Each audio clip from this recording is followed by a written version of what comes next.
About an hour later, I appeared near her house. Wasn't even sure if it was intentional. Felt like I was on autopilot. But I had to do what I had to do. Yeah, you had to do it, didn't you?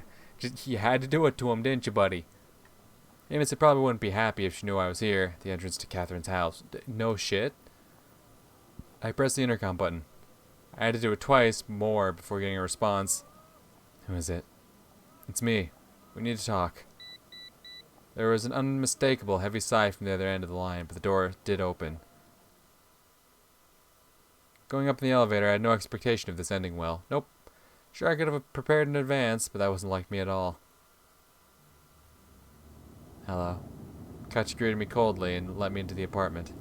Are you okay? Does it look like I'm not? No, you just haven't been to school today. You're perceptive. We're in the same class. I frowned. That was sarcasm, it was artless, not like Catherine at all. Oh yes, we are. How unfortunate. She said phlegmatically. Oh, that was better. To what do I owe the pleasure? No, this is definitely a new track. I'm certain of it. We own the night. Maybe it isn't. That title sounds familiar, but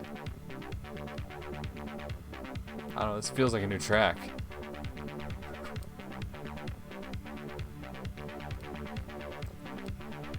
That bass line is absolutely distracting me. I kind of just got a vibe. I realize I still got my angry face going on, but also it's a vibe.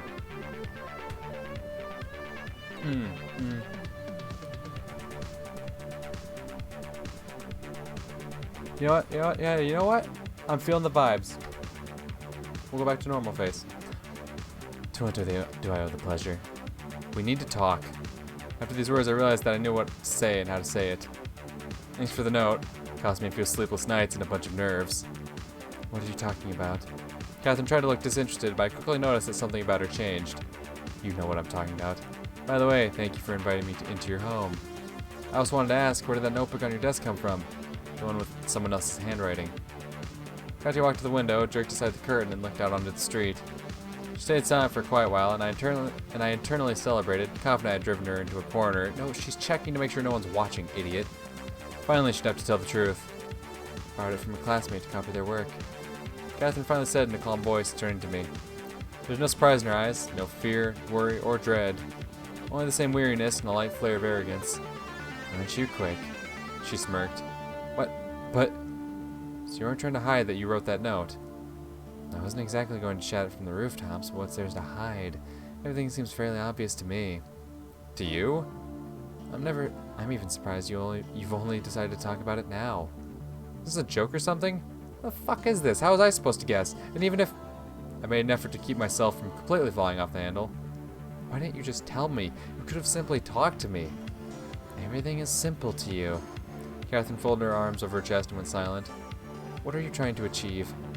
You did read the note. Emotions finally prevailed and Katya winced.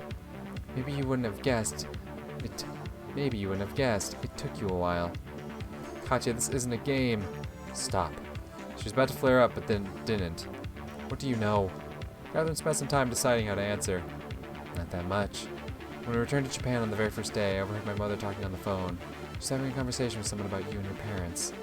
And the conversation was heated. It seemed like Mom was threatened. And you didn't tell me anything about it? Just left a note? A note, Katya? A fucking note with a bunch of mistakes? Stop yelling at me. I laughed in exhaustion. But now I was sure that Ichinose had been talking about Mrs. Winters yesterday. And you're not at all surprised that you came back to Japan when all this began? This what? I ignored her question. Maybe Catherine really wasn't aware of everything that had been happening to me life? Oh, maybe Catherine wasn't really aware of everything that had been happening to me life lately. I'm not surprised that your mother would talk with someone about my parents who, do keep in mind, have been dead for a year and a half now. What was I supposed to do? I talked to Mom. She said not to get involved, that it's none of my business. You know, I even agree with her. It's not your business. It's my business. Most surprisingly, I wasn't angry with her at all. I'm sure Catherine was speaking the truth. The note thing? All in all, it was quite like her. But I still wanted to stand my ground to the end. See, that's the problem. You'll acknowledge that you're not 100% in the right. That, oh no, Catherine's in the right here. You know, but also you're like, but also I have my dignity. Like, no, you're throwing your dignity out the window. What, dignity, pride, There's nothing dignified about this. There's nothing to be proud of. Fucking little bitch. Why should I believe you now? Have I lied to you? In her eyes I could see a plea, an unexpected meekness. I stumbled and continued quieter. Don't try to deflect. Hiding things from me or deceiving me, what's the difference? Someone may very well want to kill me. Katya stood with her back against the wall, her head lowered. Can you tell me what exactly that conversation was about? In as much detail as possible. I only heard what Mom said. What does that have to do with his parents? They're long dead. Why should we do it? If you're that interested, work on him yourself. Your mom's got one hell of a job. What did you say she was? A diplomat? Nick, that's all I know, I swear. It seemed like that was the first time she'd called me by my name since her return. So what am I supposed to do now? Maybe we should go to your mother together? No. She immediately grew more agitated. Why do you think she's to blame? What if she's also in danger? The thought hadn't crossed my mind. Not that I had any reason to. Plus, I didn't know Mrs. Winters well. She absolutely did not give the impression of a person who would be easily intimidated. So what do you actually know about your mother's work? I can't tell you anything you don't already know, even if she's connected to something. Catherine stopped, clearly choosing her words carefully. Like that? I don't know anything about it. All I can tell you for sure is that she works at the embassy. I see. Then came a long, painful silence. Maybe you'd like some tea? She asked in a tone that made me think of Himitsu. Tea? I laughed. You think this is the right time for tea? It's not even 5 o'clock. Katya smiled. Aside from the whole spy business, for a moment our relationship almost returned to normal. I no longer felt like a second-class citizen, and Catherine had dropped her disgusting arrogance. It wasn't in my character to be led around, much less put up with this sort of attitude. However, the change appeared to be too sudden. We simply didn't know what to talk about next. By the way, I finally found something. Did the car pick you up from school yesterday? Yeah. What gives? They gave my mom a personal driver. So you're using a diplomatic vehicle for personal gain? What else am I supposed to do? If I've been brought to this country by force again, I should at least indulge myself. Aren't you an opportunist, Miss Winters? Katya laughed, and her laugh even sounded genuine. Are you going to school tomorrow? The smile immediately disappeared from her face. Nick, do you think we shouldn't have met at all? Maybe then my mother's phone call wouldn't have happened either. That's not what it's about at all. Who knows? After all, life is a series of coincidences. I gave Katya a long look, trying to figure out what she was implying, but her face remained unreadable. So I'll see you tomorrow? Perhaps. She answered ambiguously and went to the hallway to see me off. We shouldn't have met at all. What was she talking about? I knew the meaning of the words themselves, but I couldn't understand what Catherine meant by them. Was it just an idle remark that our lives could have gone differently? I guess that without her in my life would have been easier. A statement that she regrets that we met. I was aimlessly wandering the central part of Tokyo and couldn't think about anything else. The situation with the KGB and Kobayashi Corporation was seemingly more important right now, and so were that damn note and Catherine's mother. But over and over, the words "we shouldn't have met at all" repeated in my head. I guess I couldn't entirely believe that Katya really didn't want anything to do with me anymore. Night was slowly descending upon the city. It was time to admit that Catherine had become a thing in itself for me. A person I perceived separately from the rest of the world, separately even from the real her. I was, of course, talking about the vision of Catherine that had formed in my inflamed mind. How many times the past year and a half had I argued with it, begged it, hated it, worshipped it?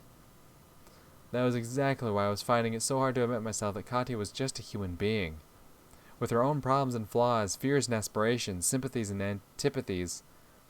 Or to put it in a few words, she wasn't just black and white, wasn't Hegel's absolute. Otherwise, there wouldn't have been a note, wouldn't even have been a conversation between us.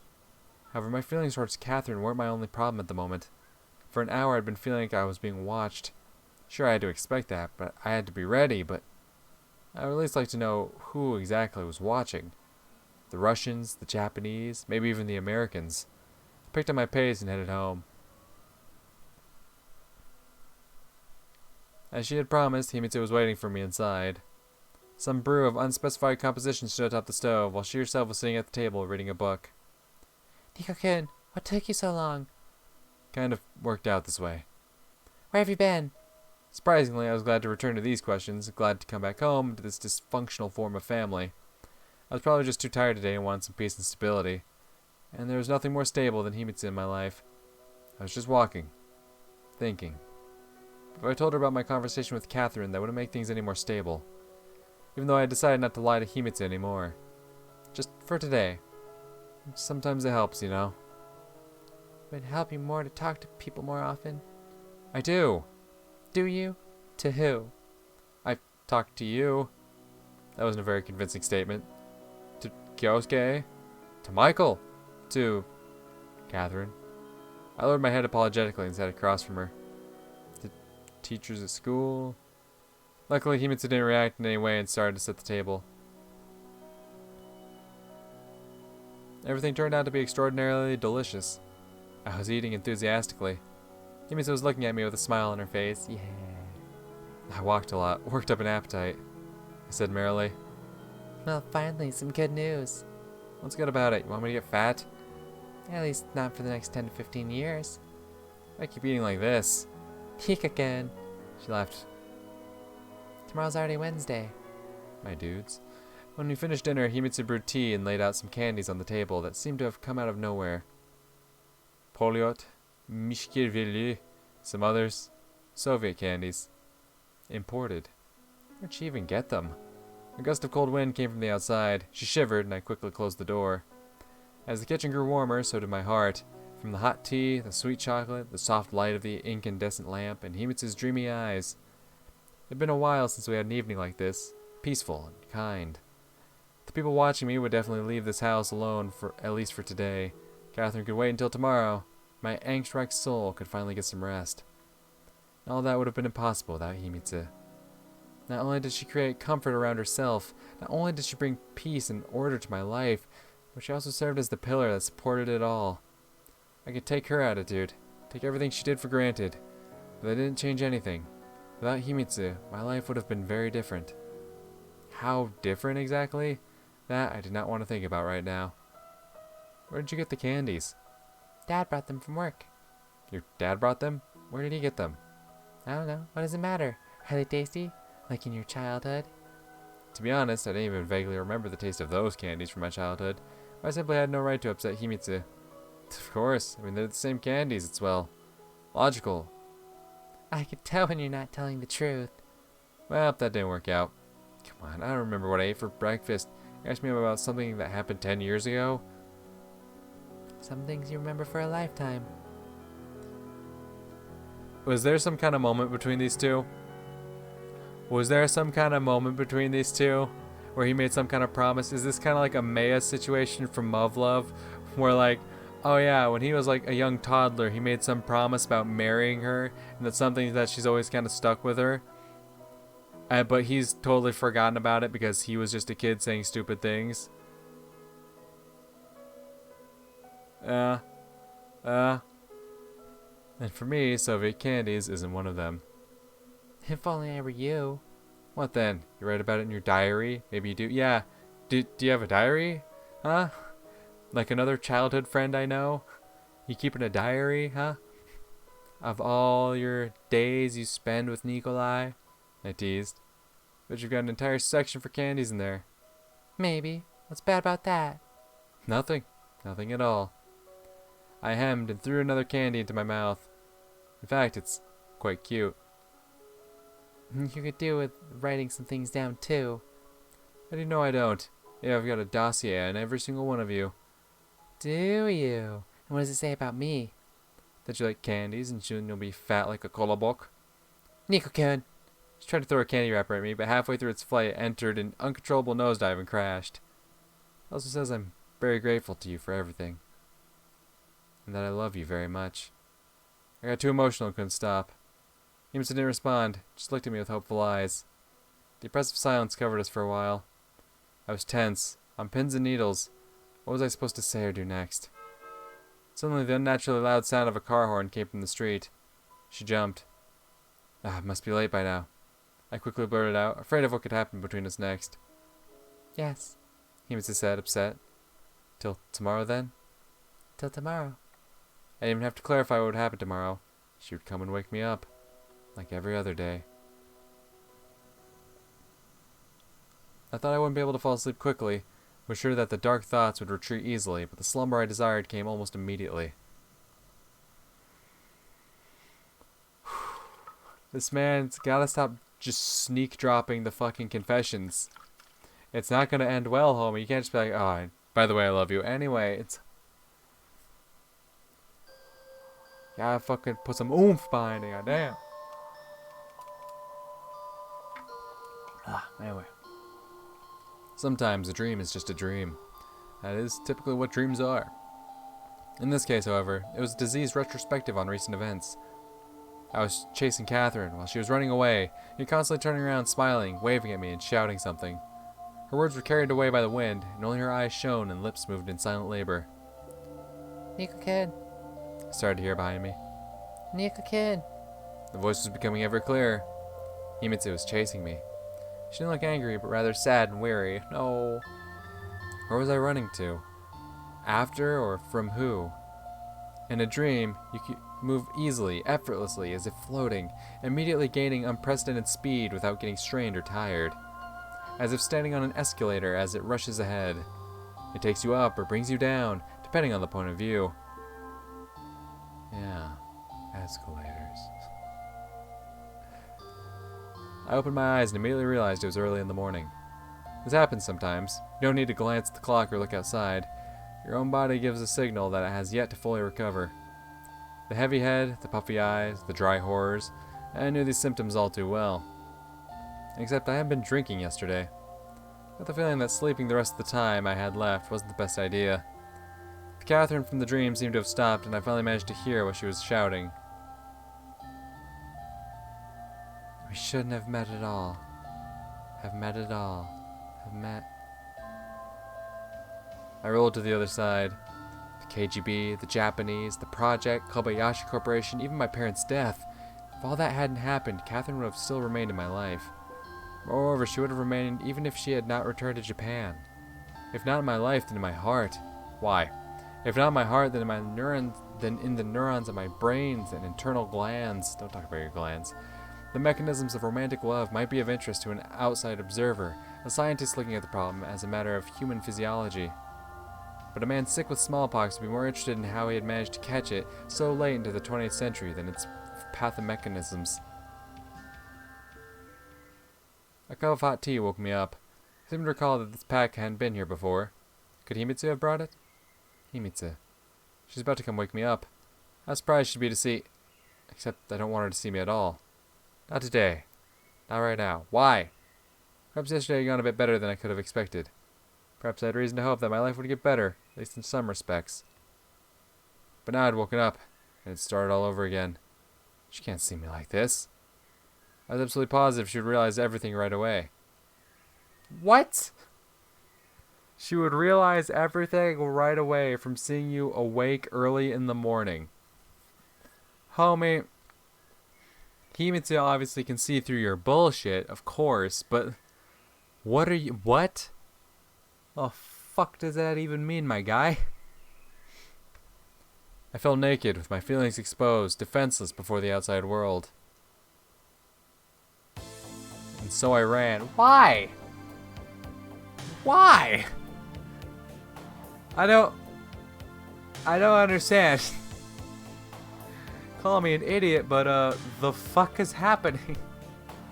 Why does homie all of a sudden have the need to like, I gotta get the fuck out of here, dude? What? Maybe I'm a little bit slow in the head, but nah, back it up, huh? What? No, if she sees me awake, she'll know everything. I need to go. I need to run. Like, you need to back the fuck up and tell me what the fuck is going on here, because I don't get it. I'm lost now. Let me run back the backlog, maybe? I don't get it. I was absolutely positive she realized everything right away. Why? Why? Why? It makes no fucking sense. Why? I left the house and simply walked wherever my feet would take me. Why? My pace wasn't particularly fast, but not slow either. I watched the road and the traffic lights, even avoided running into people. But it was all done on autopilot. My mind was elsewhere. Maybe in the dream where I was chasing Catherine. Chasing with full understanding that I would never catch her. Life can be a strange thing. Katya lived just a couple kilometers away from here. I could just go ring her doorbell. Even if it was still too early and she was asleep. I could scale the fire escape and climb into her window. And I could tell her everything I wanted to say. With beautiful words, elegant phrases, genuinely and passionately. And she would listen to me and understand, and forgive me. The hell? Why should I feel guilty about her? I whispered quietly, or so I thought. You'll be fine before the wedding, came a snide comment from some old lady as she deftly slipped under my arm. I stumbled away startled and picked up my pace. Shout out to that old lady. Soon I found myself in the park. It had been a while since I last came here. I used to go here with Katya. She used to say this was the only place in the city where we could be alone. Or maybe she didn't, and I just assumed that's what she thought. Catherine never liked to publicly show her feelings. Sometimes it even seemed like she was embarrassed that someone would see us together. The park itself was more or less a classical Japanese garden. I always thought that, in a way, nature was the same everywhere. Sure, Earth had different climates. Some trees would grow on one continent, but completely refused to take root on another. But in general, it was the same vegetation, the same soil, the same murmuring streams. Maybe that was because we rarely perceive nature as something discrete. We may often think about the age of a particular tree, but no one counts the blades of grass in the meadow, or grains of sand at a beach. Neither is a plucked flower perceived by us at the end of a separate biological entity. It's just a process. It will wither, rot, and turn into something new. I walked into our favorite gazebo and sat down on a bench. Rare yellowish leaves floated back and forth on the small lake. Here, in a forest, you could say, the arrival of autumn wasn't as apparent, even though the temperature was a couple of degrees lower than in the city. I probably still wasn't used to summer-like warmth in the middle of September.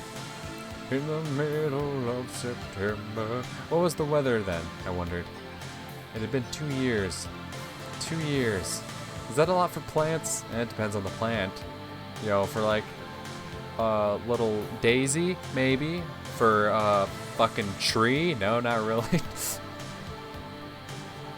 What about century-old oaks? Yeah, see, like I'm saying. What about me? Yeah, no, 2 years is definitely a chunk of time. Like, if you just stop and pick, like, 2 random years and think, like, everything that's happened. Like, you know, let's just pick 2 random years out of, I mean, I don't know, like, maybe the years 2020 and 2021. Like, imagine how much had happened in there. That's 2 years. Imagine how much you can pack in 2 years. It's crazy, right? But like, imagine a tree, a big old fucking sequoia, a big old fucking sequoia that's hundreds upon hundreds of years old. And it's like 2 years, and it's like, bro, that's a fucking blink in the eye to a fucking big old sequoia. I don't know why I chose to say it like that, but I really like it. I sank into my memories.